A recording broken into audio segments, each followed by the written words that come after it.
Hello and welcome to another Ixalan Draft here on YouTube. My name is Ethan, also known as Lord Tupperware.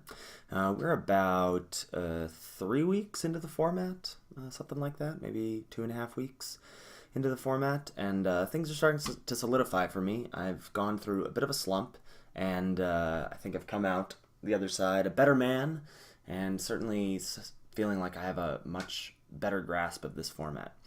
So where I'm at right now is I'm prioritizing efficient creatures, mainly premium 2-drops, over a lot of other stuff in the format. I'm staying away from green except to be in Merfolk, or unless like a really crazy dinosaur synergy exists. And I'm valuing creature buffs over clunky removal as well, mainly One with the Wind and Pirate's Cutlass. And that's been working out well for me.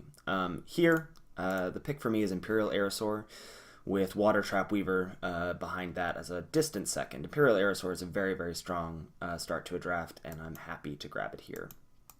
So here I think we've got some interesting choices. Pious Interdiction is certainly a powerful effect, and the life gain I do value a lot, especially in a format that ends up being racing a lot of the time. And it does let us stick with our first pick of Imperial Aerosaur. So I think that's going to be where I'm going to land right now. Fire Cannon Blast, while I do think... I'm actually not sure if I do think this is still the best red common. Fathom Fleet Firebrand might actually edge this out for me now, which is pretty crazy. I think it depends what your curve is looking like, yada yada. But again, I think the threats are more important than the removal in this format. So I'm looking at some removal spells of Fire Cannon Blast, Dark Nourishment, and some fine creatures in Deadeye Tormentor and Shipwreck Looter, and a very fine creature in Kumina Speaker, but that's basically a green-blue gold card, so I don't want to take it here and have to throw away my pick of Imperial Aerosaur. I actually think Imperial Aerosaur is more powerful than Speaker anyway, so I'm going to grab a white card here. Well, I was kind of hoping to get to do this. I mean, I know I ended up in blue-white in my last draft, I think, or 2 drafts ago, but and not that saying that wherever we're 3 picks in, who knows what we're going to end up in, but I like Siren Storm Tamer a lot. So I like it for 3 reasons. 1, it has a relevant creature type, Pirate Wizard. 2, it has it's basically worth a card as a 1-mana 1/1 flyer, maybe a little less, 3/4 of a card. But the ability to do an impression of Dive Down attached to a creature is so important, especially when One with the Wind is a premium common in the format, and Mark of the Vampire and Swashbuckling less so, but when you're suiting up your creatures and you have a way to protect them, it's really, really powerful. So I'm happy to grab that here, rather than grabbing something like Vampire Zeal, which is fine, but taking that third seems a little like I'm marrying my white preference too much. And Deadeye Tormentor's just fine. Siren's Ruse can be just fine, but I'll grab the Storm Tamer here. Not seeing any white, which is something to consider. I don't think I should take a Vampire Zeal here, but actually maybe I should, because what else am I taking? I'm going to dip into a third color to take Desperate Castaways, which is probably what I think is the best pick. Or Thrash of Raptors, though Thrash of Raptors really wants to go in red-white or green-white, or green-red rather. And if I take Thrash of Raptors here, this 4-drop slot is getting mighty clogged. Now it is nice to have it as a dino with the Aerosaur, but I don't want to start my draft off with so many 4s. I will actually just take the Vampire Zeal here. But I think if I were going to dip into another color, I would probably be on Castaways and looking to go something like a blue-black Pirates deck. But I'm going to take the Zeal here. Alright, ooh, baby, a Cutlass. I'm definitely going to grab that. I also would have no problem taking a Shining Aerosaur here, as it is a good evasive threat. I found flying to be very, very strong in the format, as there's very few things that punish you for having flying other than the Grazing Whiptail. Evasion just seems quite strong. And I'm going to proselytize about Pirate's Cutlass for a second. I think that because all of the creatures are sort of similar, they're in the 2/2, 3/3 range, that being able to outclass them for the potential for 2-for-1s of blocking is really, really powerful. The auto-equip is very nice, but not necessary. Like, this is fine in a Vampire deck, fine in a Merfolk deck. But I'm going to grab the Cutlass here over the Aerosaur. Worth noting that there was a Thrash of Raptors there as well. Well, that's what I consider to be a late Water Trap Weaver. I still have Water Trap Weaver as the second best common in blue, behind One with the Wind. Yes, behind One with the Wind, as crazy as that may sound. And I could just take Skyblade of the Legion, but it's not looking like we're having crazy vampire synergies. And I would like to play the Siren Storm Tamer, and I mean, I just like being blue-white a lot. So I think I'm going to take this as a signal that blue might be open. It also might be a signal with the Jade Guardian that Merfolk is open, so we'll be on the lookout for if that Kamina's Speaker comes around or not. Yeah, I might hedge here and grab the Jade Guardian. Again, not missing out on much. I don't consider Imperial Lancer to be a real card. I don't really love Cobbled Wings this early. I feel like you can get it later if you want it. So I am going to just take the Jade Guardian here and speculate on Merfolk. Not too much. So there's a Headstrong Brute that might be a little late. We did see those Thrash of Raptors come around, but Siren's Ruse seems just fine. If you've got a handful of pirates, it's nice to be able to just use it as a way to cycle, and if you can get a 2-for-1 out of it by blanking a removal spell or knocking off a Pious Interdiction, then bully for you. Alright, so the Kamina Speaker does not come around, yeah? We see a New Horizons and a Pterodon Knight. We've only got the one dinosaur so far. Doesn't really excite me, but I'm wondering if green is open. The Kamina Speaker, yeah, the Kamina Speaker was in the first pack. So at least one other person will be Merfolk, so I don't need to try and, like, edge my way in there. So I think I'll just take the Pterodon Knight. Try and grab some, you know, Territorial Hammerskulls are going to be cards that we'll want to take very highly anyway, and very nice with the Pterodon Knight. This is really something you want in white-red, or, God forbid, you end up in white-green, but we might. We just might. Not crazy about any of these cards. I'll just take a Demystify for the board. Headwater Sentries is actually a card that has gone up in value for me, but again, 4-drop slot pretty clogged. If we do end up in green, I'll want a Crushing Canopy, so I'll grab that here. Kind of late Commune and a late Ixalan's Keeper. We might end up in like garbage green-white, which is a bummer, but a green-white deck can be fine. So I'm going to take Commune, I think, over the Keeper. I think it's a bit more flexible. And there's a Verdant Rebirth, which is also a card I don't hate. And a Kinjali's Collar, which, depending how the dinosaurs shake out, we might want. So I think my guess is that we're going to be white-green, but I don't need to make any firm decisions yet. I actually think because the format is so heavily weighted towards One with the Wind or Mark of the Vampire, that Crushing Canopy is quite main deckable. This is a really interesting pack. I'm going to just grab Treasure Map because it's such a powerful effect, and especially in a deck, if we do end up in white-green, gives that deck reach in terms of not just flooding out at the end. Like the Scry into card draw is really, really powerful. There's not a lot of card draw in the set, so I'm going to take the Treasure Map here. If Treasure Map were not here, I would be pretty happy to grab Savage Stomp and probably seal my fate as a green-white drafter, but I'll delay that and just grab the Treasure Map here. Well, well, well. Sanctum Seeker, you say? We have no vampires, but this at least means that the person to our left is not a vampires drafter. We passed no vampires cards. And otherwise, what am I taking? There's not a white card to speak of that I want to take. I don't want to grab Rallying Roar here. And I could grab Deeproot Warrior for some sort of green-white beats deck, or Tempest Caller if I think we're white-blue, but I don't think we are. I'm just going to grab this Sanctum Seeker and hope that Vampires reveals itself to me to be open. And if not, we're not missing out on a ton there. Oh baby, Vine Shaper Mystic and Colossal Dreadmaw. There's also a Slash of Talons. So if I wanted to just like decide to be white, I could take Slash. Vine Shaper Mystic actually makes me a little excited about going green-blue. I do feel like this is a bit of a train wreck right now, but I think we can take the Mystic. It's a little tough because, I mean, obviously it doesn't go with Sanctum Seeker, but there's nothing here for me to take other than a Slash of Talons to try and make Sanctum Seeker work. I think I'm just going to take the Mystic here. We might end up going back to green-blue, and then we could like splash Aerosaur and Pious Interdiction, something like that. But I think Mystic is very, very powerful, so I'm going to grab that here. All right, and we get a Branch Walker as a follow-up. So my thought about green being open was right, though I wish that this was the 2-2, the Ixalan's Keeper, or Diviner, whichever one we passed.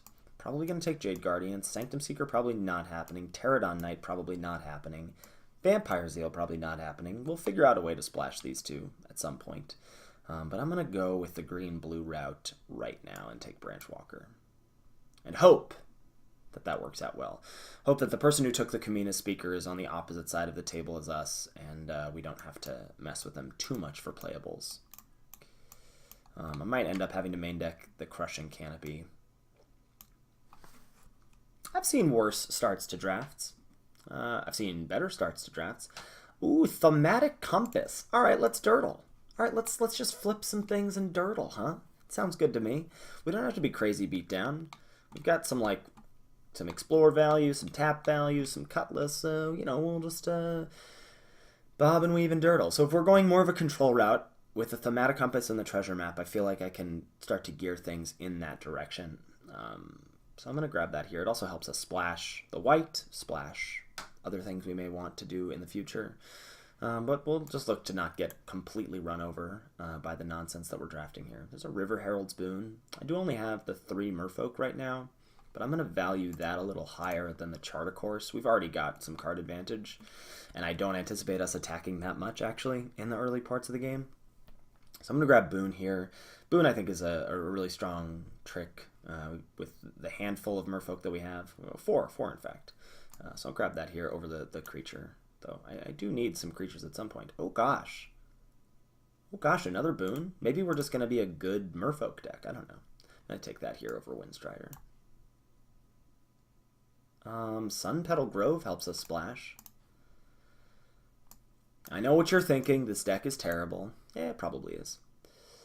I think we're just going to take the Ceratops here over Opt.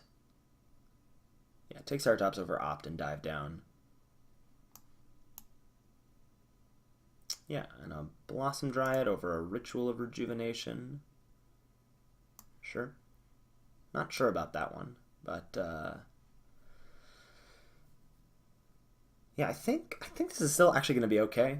We need some top end because we've got some cards that want us to be a bit more controlling. We may not actually end up running this Cutlass now that we have 2 River Herald's Boons.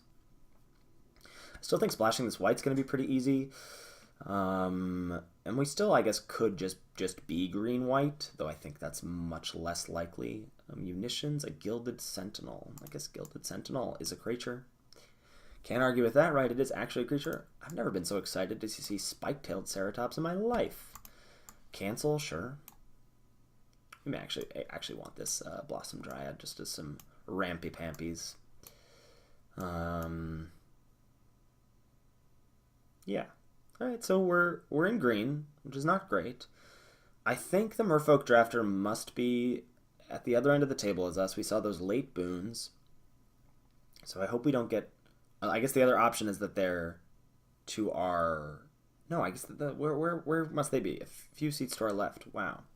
Oh, goodness. Why you gotta do this to me? I believe Search for Azcanta is worth, like, I don't know, $6? Let's see. So I may have to take that here. Just...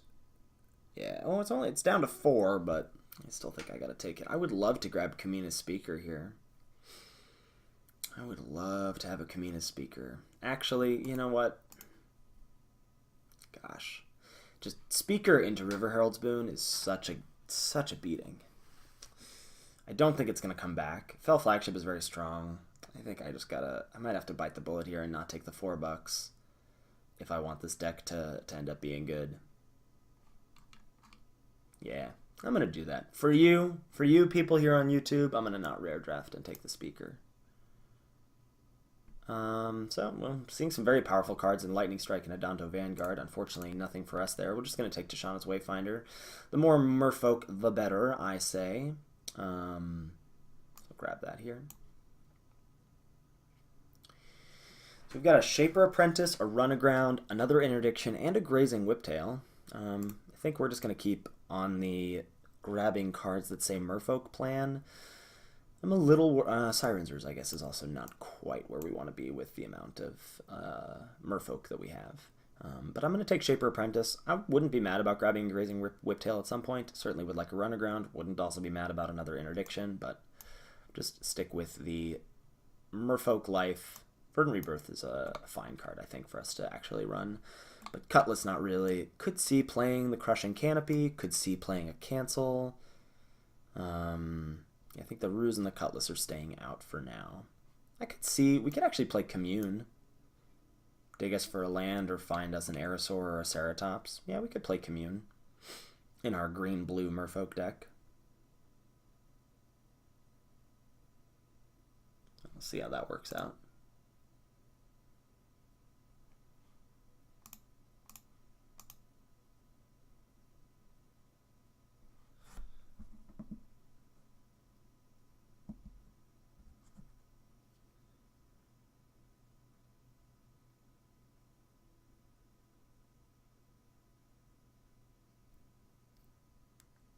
Ooh, Shapers of Nature. What a gift. What a dream and a gift. That makes me pretty happy. I would like to grab a Deeproot Warrior as well, as we only have two drops that are creatures at the moment. But I'm going to grab the Shapers here.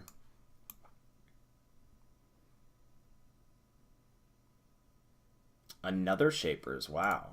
Okay. We may have like bobbed and weaved our way into just a real Merfolk deck. A real Merfolk deck that desperately needs 2 drops. I'll take another Wayfinder. It's nice that it does have 2 1s that can be played. We may not end up actually having to run this Commune. I'll take another Wayfinder, yeah. And another Kumina Speaker. Heck yes. That's great news.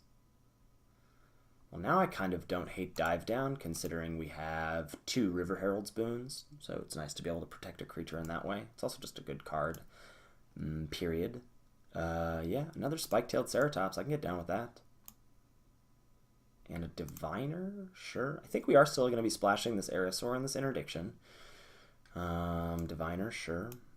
Like, we can run basically Plains, I think, and with Thematic Compass and Sunpetal Grove, we should be able to get there. That's 3 white sources for plus maybe late game treasures. Oh, nice. We get to upgrade a Ceratops to a Whiptail. That's a real gift. That's a real gift right there. Oh, this deck turned out spicy. I like it a lot. Yeah. This deck looks good to me. Light on 2s, but these are basically 2 drops, so we can think of, we've got about 5 2 drops, which is pretty good. And then I think I'm actually going to take a Judgment for the board. That seems more like what we would want to side in than not.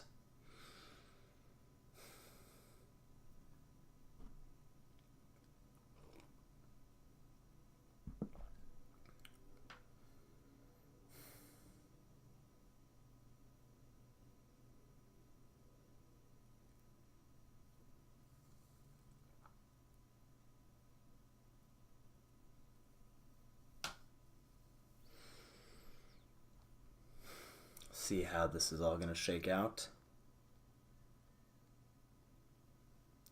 We wind down the last few picks of this pack.